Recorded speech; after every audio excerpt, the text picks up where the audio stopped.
Should my athletes or my clients barbell deadlift? I'm talking about barbell deadlift from the floor. Not talking about an RDL or a trap bar deadlift. Specifically, we'll start this conversation discussing a barbell deadlift from the floor. Now, I'm sure you guys have heard this. People say the deadlift is the king of all exercises. It's one of the exercises that promotes maybe the most global hypertrophy. It's the single best exercise to do. I think Tim Ferriss wrote about that in a book of his, saying that you should deadlift because it has all these benefits to it. I feel like I really want to talk about this because there's so many weird logical impasses that come up with a deadlift that as we just accept, that we don't really think about, that makes no sense, and at times the deadlift makes lots of sense. So this isn't pertinent to any powerlifter. If you're a powerlifter and you compete in a sport where you deadlift, or you're an Olympic lifter where you pull from the floor, then obviously this is not related to you. We're just talking about general public or even athletes who compete in sports that maybe don't require that lift as a part of their sport. So first thing you want to remember is that we're all different shapes and sizes. The barbell and how high it sits off the floor is not. The barbell and how high it sits off the floor is constant. So if I have an individual with a wingspan that is 4 inches longer than his height, or an individual with a wingspan that is 2 inches shorter, or maybe a longer torso relative to femurs, or vice versa, no matter how I change, the barbell is going to stay exactly the same. Now, this is really different than a lot of other exercises we look at. We're talking about the barbell bench press. Well, that's going to be always the starting positions relative to your arm length and the finishing positions relative to your arm length. The starting position for a barbell deadlift is always the same, at least in terms of where it is on the floor. Number two, asking why we do that movement is really important. So people say, oh, it's the king of all lifts. And the reason why it's the king of all lifts is because it requires so much general strength from the body. You not only have to be able to lift this weight off the ground, you also have to be able to hold that weight. Well, that's fair. That is a factual statement about the exercise itself. But the question becomes, what are the rate limiting factors of the movement? Are there ways we can work around those rate limiting factors? And at the end of the day, which are the muscles we actually want to work? So if I have someone perform a deadlift from the floor, a lot of times people miss this movement, not because they don't have strong enough legs, not all the time, but sometimes, because of their inability to hold the bar or their inability to maintain a good neutral spine. Not necessarily a neutral spine, but a safe position for their back to perform the lift, i.e. their back is not strong enough. And this typically occurs a lot of times when we have individuals lifting from the floor because anthropometrically their body shape and size isn't really conducive to that. And you can easily figure this out by lifting the barbell off the ground a bit in blocks and raising it a couple of inches, and you'll see a noticeable increase in strength. Because just positionally, that bar being a couple inches lower to the ground is not very conducive to maybe producing the most amount of force, or the way the joint torques are working on the low back or the legs or whatever you want to say. It's just not, most optimal for them. However, the argument that lots of muscles are being used is a valid argument. There are lots of muscles being used when you deadlift, and undeniably so when you're holding a weight. It requires some upper body strength. You have to have your scaps not forever protract to infinity. They have to maintain some level of active retraction. You have to have your traps working, your forearms and your biceps and so on. So yes, it's working a lot of upper body as well as the lower body. So huge bang for your buck in that regard. But if you're really attempting to maximize your overload, maybe finding, like I said, a position that allows you to perform that movement, maybe with more weight and even more effectively or efficiently by lifting it off the ground, can actually let you have more load on those muscles and tissues. So if we're trying to load the hamstrings and glutes, and we're missing the lift because our low back isn't lifting it appropriately, well, are you really accomplishing what you set out to do? Secondly, you could argue the grip factor. Now, grip is important, but a lot of times, if you look at professional, I don't call maybe they're professional deadlifters, I'm not sure the right term. A lot of people do what's called a hook grip. So while, yes, they are gripping the bar, they're also manipulating their hand position to almost make human finger-like wrist wraps.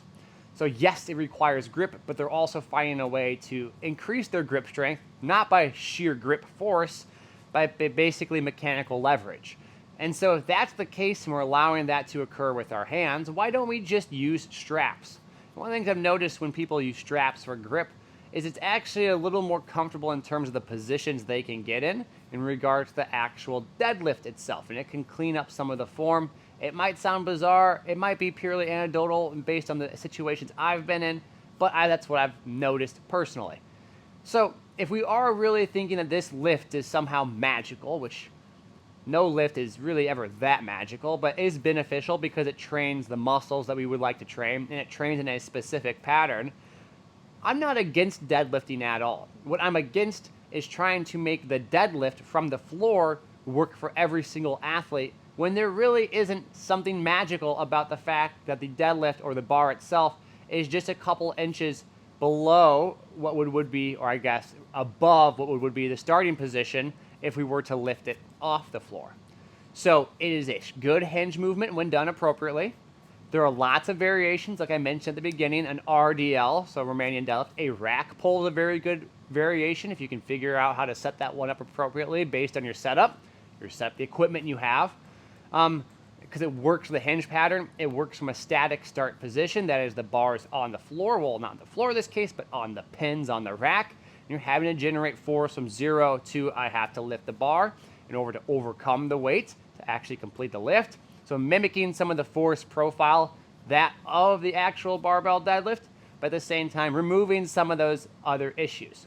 Now, another thing that I just want to make a side point of is people love to say that, oh, this is such a natural human movement.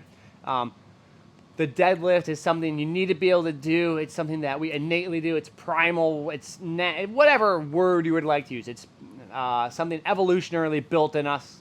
Okay, fine. Argumentatively so, I get that. Kind of, because we do pick stuff up off the ground, albeit they are different shapes and sizes, and rarely are they a barbell shape, but that's okay. The real question I have for that is, first off, if it was such a natural movement, why do I, and you yourself, probably have encountered many different individuals who do a deadlift for the first time, do it horribly wrong? It's not like somehow innately ingrained in our nervous system, Now, there's a famous story about how sprinting is actually an ingrained pattern in our nervous system. I don't remember the exact details of the story or where it came from, but I believe the story goes as there was a guillotine in France when someone had committed a crime, and the individual's head was removed from their body based on the guillotine. And without the head, they still got up and the body ran and sprinted for several meters or yards before it fell down. And it sprinted. It had the locomotive pattern of sprinting despite no central command from the brain. That would be something I would say is innately ingrained in our nervous system. I doubt the same would occur if you were to have that, individual have to deadlift something post-guillotine. So to say it's innately ingrained in our nervous system, somehow embedded in it, probably not necessarily true. It's not some natural reflex we have. Argumentatively so, some aspects of sprinting might be. Locomotion and movement. So is the deadlift a good exercise? Well, yes, the hinge pattern, the ability to hinge is really important. It trains the glutes in a certain way, the hamstrings in a certain way, to work on extension that's biased by the hip to have a vertical motion. Is the deadlift that magical from the floor? Absolutely not. No, it just isn't. I've never actually had an athlete deadlift from the floor. We'll do trap bar deadlift and exercises like that, assuming the setup is conducive for them. Have I ever had an athlete barbell deadlift from the floor? Absolutely not. Nope, I haven't. The risk to reward is not worth it, and people will go, Max, you're just not a good coach. You can't coach it. Okay, first and foremost, I'm not going to train every athlete for infinity amount of time. I only had them for a certain amount of time. Is it really worth my time and their time to teach them an exercise and technically build that exercise up? Even if it takes 2 years to the point where they finally master it, but guess what? their career hopes and aspirations might no longer be the same as they used to be, and we spent all that time learning how to do a really good deadlift, and guess what? They don't even need to do the deadlift in the first place. When I could get a near, if not better, yield from doing an exercise that is a substitute, such as a rack pull, an RDL, or anything of that nature, the logic of actually teaching a deadlift to an individual, outside of the fact that you might find it beneficial because they enjoy the exercise as a general population client, they have certain certain aspects surrounding the exercise they innately enjoy. Sure, go for it, teach them it. But don't be afraid to lift it on pins, to find ways to make it much more comfortable. And the fact that there is even debate around this, it simply implies that there are, at a minimum, some hesitations with a deadlift. No one's going to sit here. I've never heard a debate around hill sprints or walking lunges or a sled push. I've never heard anyone debate something like that. The fact that there is a discourse around the deadlift at least implies that there is some aspects of the deadlift that might be negative, and individuals have encountered those aspects and at least have a buyer beware mentality when teaching it and understand the actual purpose of it. Just deadlifting a lot of weights, it's cool, I suppose, but outside of the coolness factor, it is not going to necessarily magically help you somewhere else. And especially if you're doing the similar exercise, just simply lift it off the ground a bit. Now, again, there's always certain,